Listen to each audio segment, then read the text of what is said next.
are you, masses? My daughter's 10 years old, and she was just watching that trailer, and she's like, I want to see that. It scared me. So, how many of you are excited to see Pineapple Express?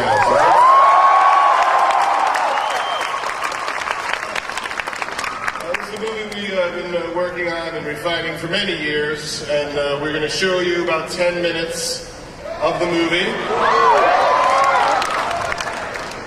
And so I'd like to bring out the people who made this movie, starting with the co-writer who also co-wrote Superbad, Mr. Evan Goldberg.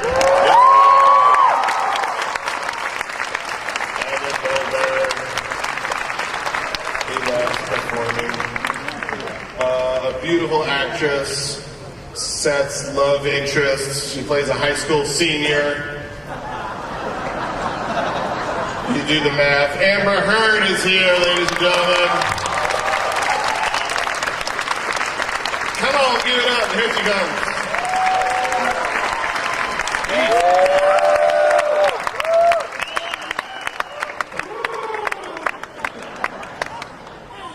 I think you will also hoot for our director, the great Mr. David Gordon Green. Let's hear it for him. David Gordon Green is here. To start Put This Way, this guy is really, really hilarious. Mr. Danny McBride, who plays Red. You just saw him a few minutes ago. He's in Land of the Lost, I'm told. A man, the co-writer of this film, who also co-wrote Superbad. You know him from Freaks and Geeks and Knocked Up. Seth Rogen is here.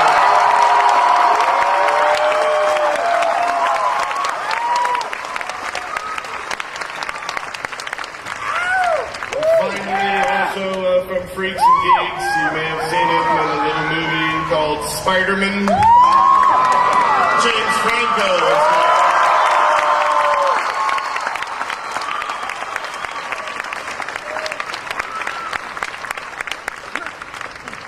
So, we'll just talk for a second, and we'll show some clips, and then we'll talk some more. Notice none of those cameras are pointed at me. They're all at James. Why? I'll wonder why. Seth, talk for a moment about the beginning of Pineapple Express, your interest in the subject matter. Yeah. It was a hard sell to make a weed movie for me and Evan. Not really. Judd kind of had the notion to be like, wouldn't it be funny to make a weed action comedy? And we thought, that sounds fucking rad. And that was really the kernel of the idea. Me and Evan are from Vancouver. Enough said, I think, on that. We felt very personally close to the material, and we thought, a movie with guys smoking joints and shooting AK-47s, that's the movie I want to go see right now. And hopefully you'll agree. This is James Franco's first big comedy here. James, how did it feel to don the wig and perform with Mr. Rogen here? Well, fuck you. You didn't do that when I started talking.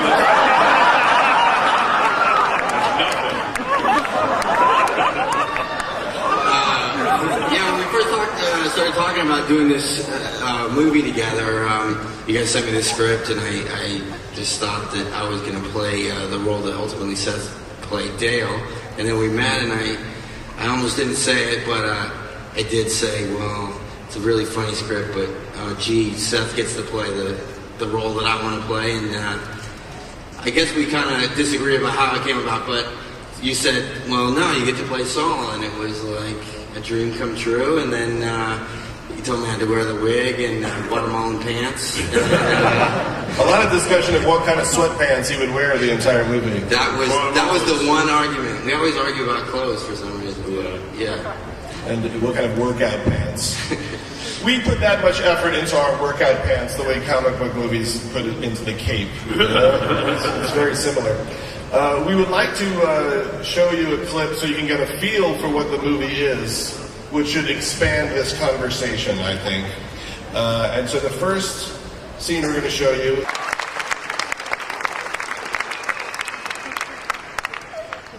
So let's talk to our great director, Mr. David Gordon Green, about his experience directing this film. You come from the land of independent, very serious-minded films, and how did it feel to do that? Well, for me, it was just an exciting opportunity to be able to loosen up a little bit. I've done a few independent dramas and had really learned a lot from it and had a lot of, very emotional, personal, kind of very satisfying, rewarding experiences. And this time was just want to throw all that out the door and just have a blast. And really, it was an opportunity to wreck cars and have shootouts and bloodshed, body count, and try to make people laugh as much as possible. And it was really getting in a room with these guys and feeling out their sensibility, which is very similar to mine in terms of just letting it roll, let the cameras roll, do a lot of improvisation, let the actors have as much fun as possible, and hopefully that'll translate to the audience. And Danny, talk a little bit about David's odd directing style. David just kind of makes sure that you have the character down, and then you're allowed to pretty much do whatever you want. You can say anything, which works good because you don't have to memorize your lines then, which is very nice. Yeah. You don't even have to know how to read. What was David's character? What did he impart for your character? When I first had the role, David was like, "Listen, your character is going to have his armpit shaved." I was like, "Why is that?" And he's like, "Well, that's what you have to figure out." That's your work as an actor to get there. And he gets strange line readings and advice during the takes. That's unlike other people. Yeah, a lot of people give direction, like do it faster or something you hear a lot, do it with more energy or something you hear, do it maybe a little more, serious. David says stuff like, do it like you're a robot, or do it like you're doing karate, or do it like you're taking a shit was a big one. He would use that one a lot. And there's actually a couple takes that they actually use. We use some of those. And I think, it's just to shake it up, take actors out of what they planned on doing and kind of make it different. And it was a lot of fun. You never knew what was coming. Well, there's a lot of action in the movie. The whole point was could you combine a weed movie with a Jerry Bruckheimer action movie? And we're going to show you the result. This is a little fight between Danny and Seth and James, where Seth and James realize that Danny is in fact about to double cross them. So let's see what happens.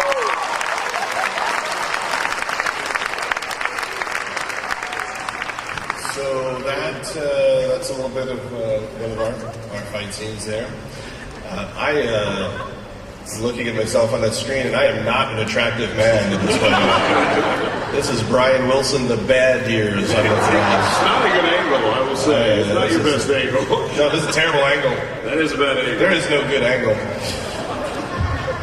Come on, someone go wide, please. Jeez, this is scaring me. I'm seeing little things in my ears that I've never seen before. I'm gonna drill that ear We out. just had the Rise of the Lycan panel. Yeah.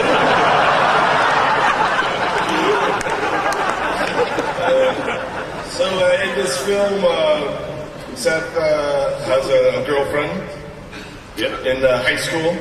And Amber, tell us a little bit about that relationship in the movie. Well, as you can see, I do all my own stunts. You can see that. I'm a high school girl, which I think is why everyone's screaming girl. And that's about it. Is Seth a good kisser? Some stuff. Actually, James wanted to take the floor about how. Yeah, exactly. Ask who knows. Exactly. So Amber, dance I'm a better kisser. You're a better kisser than Amber, just because you're a man and you know the man's anatomy.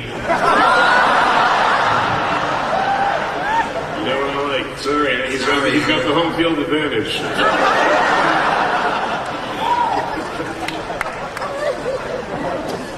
Well, the idea was that he would have a girlfriend that was like the hot girl in 12th grade who was dating an older schmuck who, he realized at one point she'll realize that he's a loser and she's going to break up with him, and he kind of wants to beat her to the punch.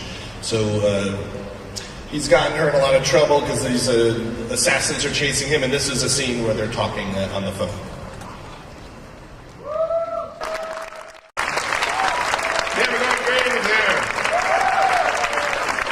To start, put this away. This guy is really, really hilarious. Mr. Danny McBride, who plays Red. You just saw him a few minutes ago. He's in Land of the Lost, I'm told. A man, the co-writer of this film, who also co-wrote Superbad. You know him from Freaks and Geeks and Knocked Up. Seth Rogen is here.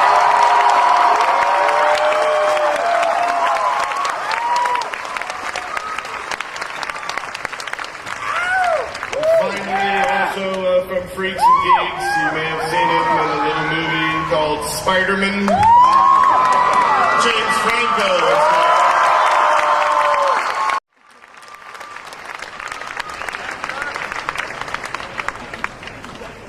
How are you, masses? My daughter's 10 years old, and she was just watching that trailer, and she's like, I want to see that. It scared me.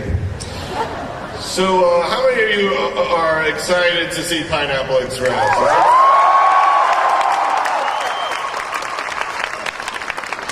This is a movie we've been working on and refining for many years, and we're going to show you about 10 minutes of the movie. And so I'd like to bring out the people who made this movie. Starting with the co-writer who also co-wrote Superbad, Mr. Really the kernel of the idea. Me and Evan are from Vancouver, enough said, I think, on that. We felt very personally close to the material, and we thought, a movie with guys smoking joints and shooting AK-47s, that's the movie I want to go see right now. And hopefully you'll agree. This is James Franco's first big comedy here. James, how did it feel to don the wig and perform with Mr. Rogen here? Well, fuck you. You didn't do that when I started talking. Kevin Goldberg.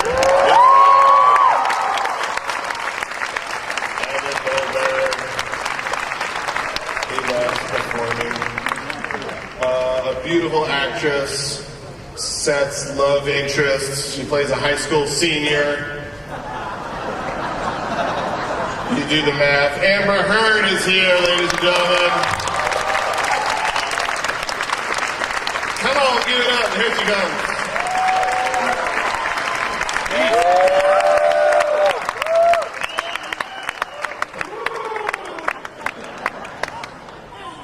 I think you will also hoot for our director, the great Mr. David Gordon Green. Let's hear it for him.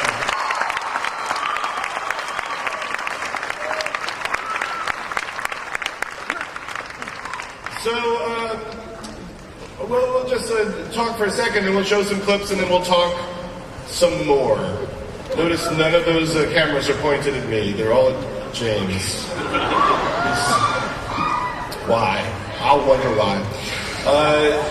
Seth, talk for a moment about the beginning of Pineapple Express, your interest in the subject matter. Yeah. It was a hard sell to make a weed movie for me and Evan. Not really. Judd kind of had the notion and be like, wouldn't it be funny to make a weed action comedy? And we thought, that sounds fucking rad. And that was really